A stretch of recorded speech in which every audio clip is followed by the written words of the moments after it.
All right, what's poppin', y'all? Welcome back to another video. Welcome back to the Kickback Gang. Get up out the way, bitches, bags is being checked. Yeah, we clearing up the air.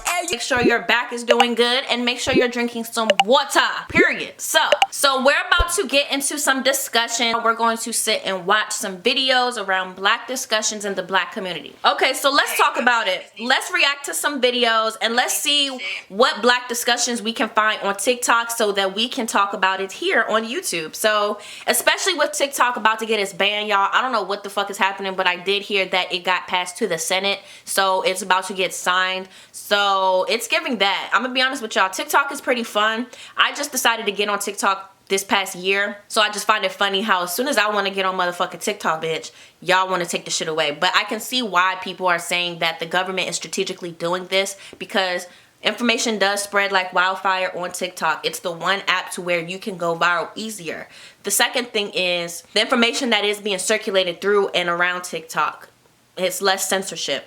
The third thing is people can make money on TikTok, but I don't know exactly how much, because I heard that the most of the money is in live streaming. So if you're not live streaming on TikTok, then you're typically making about $16 per viral video, $20 at the most, which is trash to me, but it is what it is. But do you believe as a race, African Americans, we play the victim? Hey, man. I have a dream. No. I'm just gonna leave that as a one-word answer. I'm not even gonna jump in deeper than that. No. Yeah, I'm on the side of absolutely not, and I will leave it there until somebody disagrees. Yeah. Then I'll jump back in. Well, you know, I mean, I'm gonna be real. I'm gonna say yes. Let's go. Let's go. I'm gonna be real. I'm gonna say yes. Give me an example. See, it's a loaded question just because I'm not going to sit here and say every single African-American side either on the yes side or on the no side. Mm-hmm. I say yes to mainly spark conversation, but also, I know you're not talking, you said not personal experiences, but that's all I got to go on. I will say, just based on where I am in life, I've gotten a lot of pressure from African-Americans, feeling like, I've gotten to where I am because of white people, or you can't speak, you didn't grow up like I did. Like I came from the hood, I didn't have the same opportunities and privileges that other people had. And though, I believe that to be true, in today's America, I really do feel like anybody has the opportunity to rise to the occasion. Now, is it easier for certain people over others? Yeah, I mean, let's be real, yes. Like, that's 100% true. But, I just keep hearing like systemic oppression, this, that, and the third. Like, yeah, we get it, I know, like we all know. Like, we all know. But the opportunities are still there. Will you have to work a little bit harder to get to where you want to be? Absolutely. Because of how you look? Absolutely. I'm a testament of it.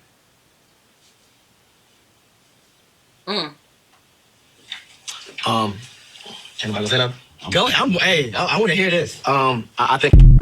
Okay, so that was part one of the video, and I'm gonna say this. I'm on the side of the gentleman who said yes. I do believe that there is some victimization within our community. He nailed it right on the spot. I'm gonna be honest with y'all, this is all raw reaction and this is raw opinion, so I want y'all to bear with me. Some of us definitely fall into that victimization mindset. Because I came from this background, I am a victim of my environment, or I'm this, and that, or I'm the product or the victim of my environment, whatever. And I feel like, yes, these things are true. I came from the hood. I am a young woman who came from the hood, and I grew up in the ghetto. There would be days where we couldn't afford all the things that we could get. So going into that, I say that some black people do tend to fall into that victim mindset because of that systematic oppression and being told that your whole life you're just gonna have it hard and you won't be able to get those same opportunities. And the thing is, are these opportunities in America impossible to achieve? Hell no. If they're not, it's not impossible. It's not impossible to get a townhouse or own your own land in America as a black, dark-skinned person. It's not impossible to level up into your career or level up to executive branch, go up into that corporation. It's not impossible. We see it all the time that there are black people, dark-skinned black people who elevate in their careers, who have sustainable lives, who own property, who own businesses. Like, come the fuck on now. It's not impossible. And I think that's where the victimization thing falls, and that's where the line is created. It's like, Is it impossible to do these things? No. So, but do we have to work harder? Do we have to work harder than other communities or other races because of how we look? Hell yeah, we do. Hell yeah, we do.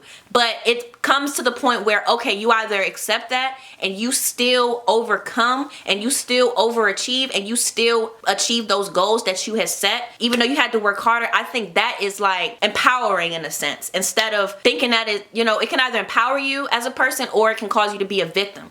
And I feel like the people who came out on top, I want you guys to understand that racism and systematic racism, it has a lot to do with the color of your skin and where you're from, right? So they say the darker you are, the more discriminated against you are. The lighter you are, the less discriminated you get and the more privilege you may receive, right, in this society. So when I refer to dark-skinned black people, I'm using us as a point of reference so that people can understand that even dark-skinned people can make it in America, baby. Even dark-skinned black people can overcome, get jobs, things like that. And he said that he is a living testament of it. He just had to put in that extra work. And I think that when you fall into that victim mindset, you assume that you're going to fail either way. So what's the point of even working twice as hard or 3 times as hard as the next person when you don't, you know? But we all know this. Like he said, this is something that we have been told all throughout our lives. I am 25 years old. I was being told this ever since I was younger, and ever since I was coming up and realizing what race was. I was told that, you know, dark-skinned people, black people have it hard. Some people are not gonna like you because of the race of your skin. And I'm gonna be honest with you, my mom never really told me about racism, and I think that she was trying to shield me, but I think it ended up causing a adverse reaction, and let me explain why. I went to an all-white school and an elementary school. So my earliest memories of being a young black girl was going to a all-white school and not being surrounded by all these black kids. So when I was younger, I did have that experience to where I didn't see a lot of girls that looked like me, and if I did, it was very rare. But if I did, my mom did her due diligence by connecting with those parents and setting up play dates. So I do remember going on play dates with black girls, Amira, Selena, and Otto. These were the 3 girls that my mom connected with their parents and made sure that I played with these young girls outside of school, and I've built a friendship with them. But I will say that I don't have any memory of my mom telling me, like, there are some kids that you will go to school with and they may not look like you, and there might be some racist kids, or there might be some kids who may not want to hang out with you because of your skin color or whatever. She never prepared me for that. She kind of just ignored that part and just kind of empowered me and told me that you're beautiful, you're empowered, but she never told me about the other side of the coin, right? So because she didn't, I remember having an experience to where I was at recess and I wanted to play with somebody, and I realized that I guess on this particular day the black girls weren't there. I don't remember, but I do remember that I wanted to go and play with somebody and I didn't have anybody to play with on this particular day. So I saw this mixed girl. She was the darkest of them all, but she was obviously mixed and she was light skinned. I kind of identified to her more. So compared to the other white girls, blonde hair, blue eyes, blonde hair, green eyes, these were the type of girls that I was going to school with. So when I saw them, it was 2 blonde girls, blonde girls, and it was her. And she was mixed. So I was like, okay, let me go ask them if I can go play with them. Because, you know, and when I did, they just looked me up and down. They were like, girl, we don't want to play with you. No, like, and I never understood why, but after a while I was like, is it because I'm black? Is it because I look different? Because the way they looked at me was like as if I was different, as if, how dare you come over here and try to play with us? Maybe because they weren't my friends, or maybe because they was white. But girl, that was my interpretation. Like, damn, these girls don't want to play with me because I'm dark, because I'm black. Because I looked around and there was this one dude that shared my same complexion. Because y'all, I was dark skinned when I was young. I was darker than this. And there was another young boy who I went to school with, and he was dark skinned too, but he was a boy. So, you know, that was another thing. But the point I'm getting at is racism is a real thing. And when we play victim about systematic racism, it kind of, for me, it just comes across as a cop-out. Because like I said, this is something we've all been ingrained since we were younger, including myself. But that never was something for us to throw in the flag and be like, all right, well, because, you know, the system is against us and all the odds are against us, why even try?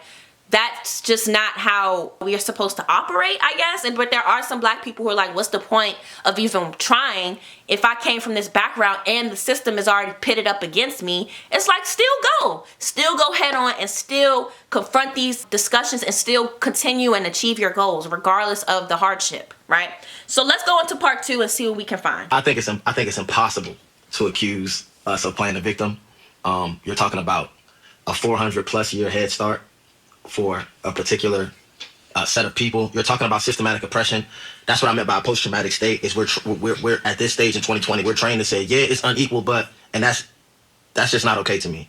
I don't think we should ever get to the place where we just accept inequality. Correct. I'm not encouraging stagnation. So I agree with you. I'm not encouraging throwing in the towel like, yo, it's not fair. Right. That's not what I'm saying at all. But while striving to be your best self, you should never accept inequality. And I think that's what we're being trained to kind of just be like, yo, this is just the way it is, and to no longer call it out. And I'm not even saying we got to go picket, protest. I'm not saying none of that. But at least in conversations like this, if we're not going to set a standard, no standard is going to be set. Nobody else is going to stand it. Nobody else is going to set it. You're talking about, statistically, like factually speaking, at the onset of the 20th century, you're talking about land owners only giving land to specific races. That's generational wealth. Yeah. You're talking about bank loans only being given to specific races. How can that's generational wealth. Right. So we can't. It's not even like this is ancient history. That's what blows my mind. This is recent history. But he didn't say that didn't happen. Mm-hmm. What he said was, do we play the victim? And I think that's very different. You're aware of the things that have happened, but are you victimized as a result of it? So, do you say, this is what I can do with what I have been allotted, or whatever my place in life is? Are we playing the victim is the question. Well, yes, I think we have to define play the victim. Okay. I think we are victims. Because anybody can be a victim. I think we are factually a victim. So all races can be victims. What do we call in playing the victim? What do you see that as then? What do I see what as? Playing the victim. Like when you hear that, like what does that trigger for you? Play the victim means I'm acting like something is being done to me that's not being done to me. Always complaining. Always complaining about our history. That's what I hear when I hear play the victim. Like you're taking the position that something being done to you and nothing's being done to you. That's somebody playing a victim to me. This is what I hear. And that's not the case to me. This is what I hear. Yeah. Get over slavery. Stop talking about it. We're all equal now. You should be ahead. You should be further than where you're at. Stop talking about the old days. I'm gonna stop right there. Yeah, that's what it triggers in my head. Mm-hmm. So to say like we can't. I don't think you can outrule or like just say, hey, some black people aren't playing the victim, because everyone uses excuses. Sure. And people can be using playing the victim by whatever excuse they may bring. But like you said, like we weren't given an opportunity basically to build that generational wealth. And without that opportunity, we don't own anything. So we are having to kind of look for employment like at wherever you work. And even you said there's one person at D1 that's black. And we're 15% of the nation. That's not an accurate representation of America. So therefore, we may not be playing the victim, but we're getting hurt in corporate America or whatever part of life.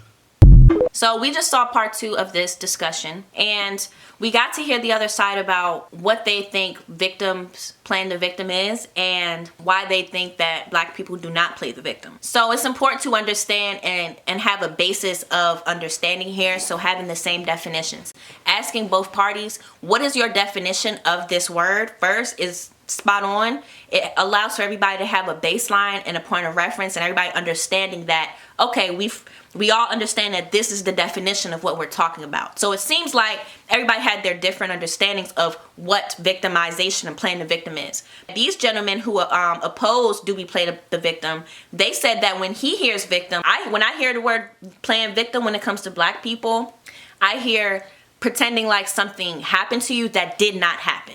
And while that could be a form of victimization, that wasn't the definition that I cleared out when I heard this discussion start. And the other gentleman said when he hears this term, playing the victim with black people, he hears, get over it. It's whatever, just get over it. He hears get over it. My thing is, for me, I'll tell y'all what I think playing the victim is in this context. What I think playing the victim is in this context is, woe is me. Yes, complaining is part of it, but it's also constantly revolving through this door of You know, systematic oppression, that's why I'm here, my situation. Systematic oppression, you know, racism, that's why I'm here. You know, just being stuck in that loop of I'm here in my position because of systematic oppression or because of racism. And I think that it's a form of a cop-out because there's other reasons why you are where you are at. You have the right mindset going into the situation. Even though you understand, it's okay to be well-rounded and understanding what's going on. So, like, understanding that you're about to step into a room where there could be some potential racists in that room, or people who may be in power who might have that discriminatory or racist ideology, right? You're stepping into this room. There are several examples of dark-skinned Black people or African Americans who have stepped into a room knowing and understanding what that room is before they step into it, and they act accordingly. Us as Black people, we are used to acting accordingly, blending in, trying to assimilate and things like that. But now you see a bunch of motherfuckers trying to assimilate into our culture, but that's another topic. But I feel like we're so used to that as a people that we just want to just blend in. Even with the white people, we just want to blend in. And I feel like playing the victim goes into just blaming and complaining and constantly being stuck in that loop cycle instead of breaking that cycle and be like, you know what, I'm gonna go into this room, I'm gonna hold my head up high, I'm gonna present myself regardless of what the fuck they want to think, regardless of systematic oppression. Bitch, I am amazing, I am powerful, I am worthy, and I'm gonna go in here as if I am. And having that mindset, it shows, it manifests in your demeanor, it manifests in how you carry yourself. Knowing and understanding that that oppression is there, but not being conflicted, or your behaviors or your goals not being changed or altered or impacted because of that systematic oppression is a testament to so many people, and it's an amazing thing to practice. Because like he said, we all know that this has been happening, but how do you carry yourself and respond to that while knowing that this is going on?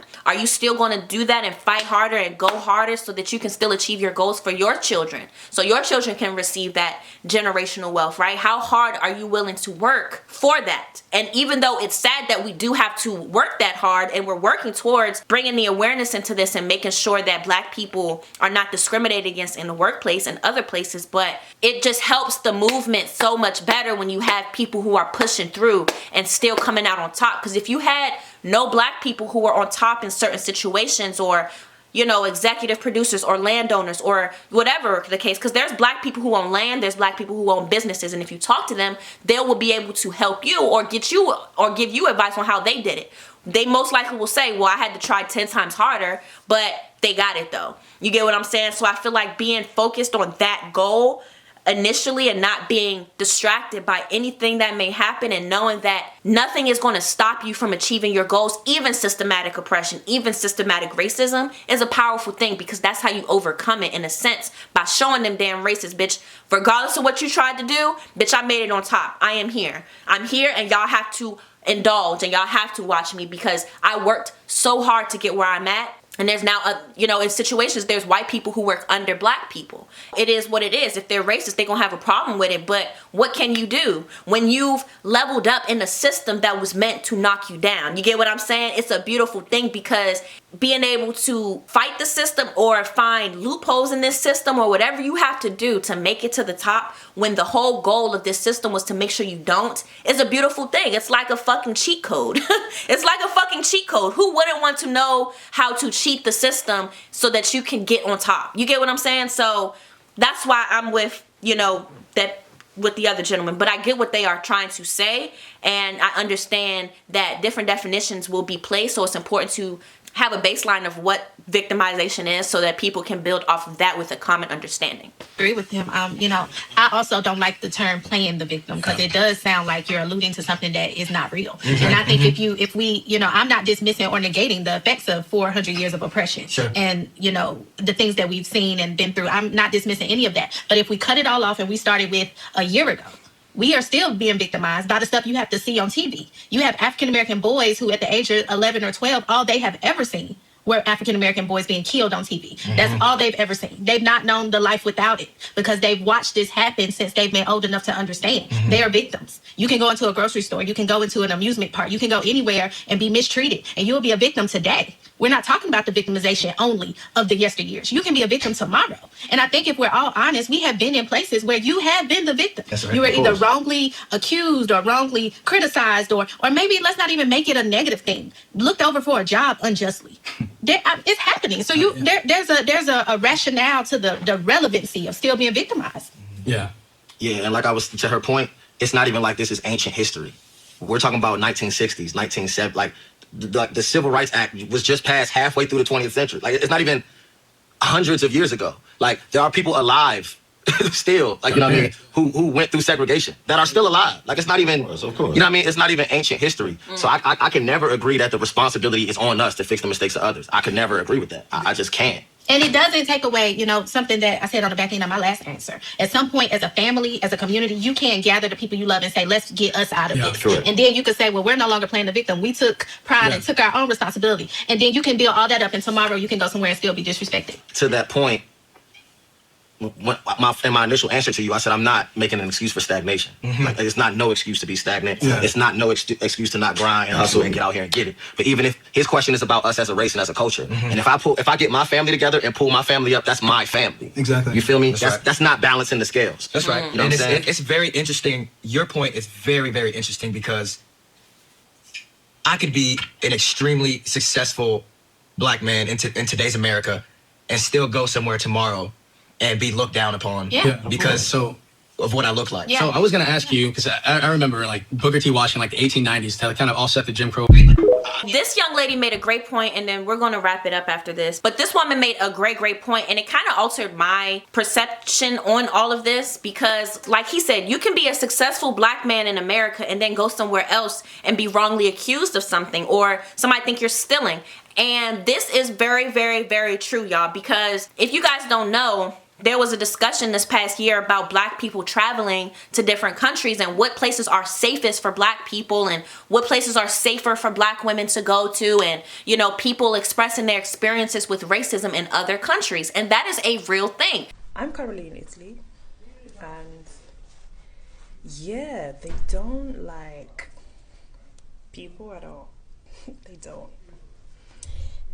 and they're not even ashamed at all. Have you experienced any racism in Korea? Yes, but honestly, what's kind of like sad is that I've gone to many countries. Yeah. Almost every country does it. Like, you can be an American and be a top-notch, head chief in charge, hustler ass.